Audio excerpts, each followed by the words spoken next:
भाजपा नेता Anoop Antony Joseph ने कहा, आज जब पूरे देश में वक्फ बिल पर चर्चा हो रही है, यह जानना बहुत महत्वपूर्ण है कि केरल में एक बड़ा अन्याय हो रहा है। कोच्चि के पास एर्नाकुलम के क्षेत्र में लगभग 600 ईसाई परिवारों की जमीन को वक्फ के नाम पर हड़पने की एक बड़ी साजिश और प्रयास चल रहा है। ये परिवार सदियों से वहाँ रह रहे और उनके पास उचित दस्तावेज हैं। लगभग 600 ऐसे परिवार एक छोटे गांव चेरई में रहते हैं जो कोच्चि के करीब है, और अचानक 2 या 3 साल पहले वक्फ बोर्ड ने उनके भूमि पर वक्फ का दावा किया। क्या यह अन्याय नहीं है? जिन परिवारों ने वहां 100 से अधिक वर्षों तक निवास किया है, उन्हें एक सुबह कहा जा रहा है कि यह सभी भूमि उनकी नहीं है और उनके दस्तावेज मान्य नहीं है। विश्व चर्चा के सभी विश्वासियों और गरीब परिवारों को प्रदर्शन करने के लिए मजबूर किया जा रहा है।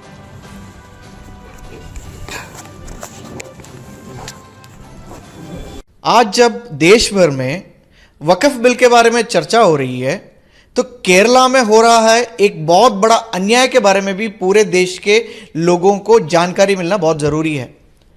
कोच्चिन में, एर्नाकुलम के पास कोच्चिन में एक 600 के करीब क्रिश्चियन परिवार रहने वाले एक इलाका को वक्फ के नाम पर उनके लैंड को, उनके जमीन को हथियाने का एक बहुत बड़ा साजिश और प्रयास चल रहा है। सदियों से, पीढ़ियों से रहने वाले लोग जिनके पास प्रॉपर डॉक्यूमेंट्स है, ऐसे करीबन 600 फैमिलीज चराई नामक एक छोटा सा गांव में कोच्चिन के पास रहते हैं। उनका अचानक एक दिन पिछले 2-3 साल पहले वक्फ के नाम पर आकर के उस जमीन वक्फ का है, ये डिमांड वक्फ बोर्ड ने क्लेम किया हुआ है। क्या ये अन्याय नहीं है? 100 साल के ऊपर रहने वाले परिवारों को एक सुबह आकर के बता रहे हैं कि ये सारे जमीन आपका नहीं है, आपका डॉक्यूमेंट्स अवैध है, पर ये सारे लैंड वक्फ का है। आज वो ये हालात पैदा हो गया कि केरला के सीरो मलबार चर्च और लैटिन कैथोलिक चर्च को प्रोटेस्ट में उतरना पड़ रहा है।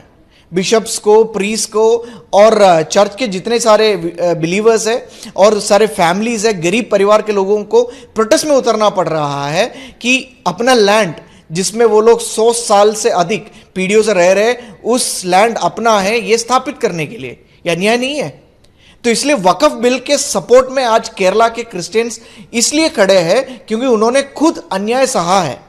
और सबसे मजे की बात यह है कि सीपीएम गवर्नमेंट जो हमेशा समानता की और न्याय की बात करते हैं, जब इस विषय में आते हैं तो अपना वोट बैंक को परेशान नहीं करने के लिए जानबूझ करके इस विषय पर एक शब्द भी नहीं बोल रहा है। और मजेदार बात यह है कि कांग्रेस का एमपी जिस कॉन्स्टिट्यूंसी में ये चराई मुनम्बम एरिया आता है, उस एरिया के एमपी जो कांग्रेस का रिप्रेजेंटेटिव है, हाईबी ईडन, बहुत सालों से उस एरिया के जनता ने जिनको वोट करके पार्लियामेंट में भेजा, वो डबल स्टैंडर्ड खेल रहे हैं कि इसमें एक प्रॉपर स्टैंड लेकर के जेपीसी के सामने जाकर के उनको स्ट्रांग स्टैंड लेना चाहिए था, उन्होंने वो स्ट्रांग स्टैंड भी नहीं लिया। अब क्या हो रहा है कि भारतीय जनता पार्टी को इस लड़ाई में उतरना पड़ रहा है और उधर जो प्रोटेस्ट करने वाले चर्च के लोग और जो गरीब मछुआरे उस एरिया का है, उनके साथ इस प्रोटेस्ट में रह करके जेपीसी के सामने इस विषय को ले जाने की जिम्मेवारी अभी भारतीय जनता पार्टी के सामने है। और भारतीय जनता पार्टी मुनम्बम के लोगों को जस्टिस दिलाने के लिए हर हद तक जाएंगे, इसमें कोई संदेह नहीं है।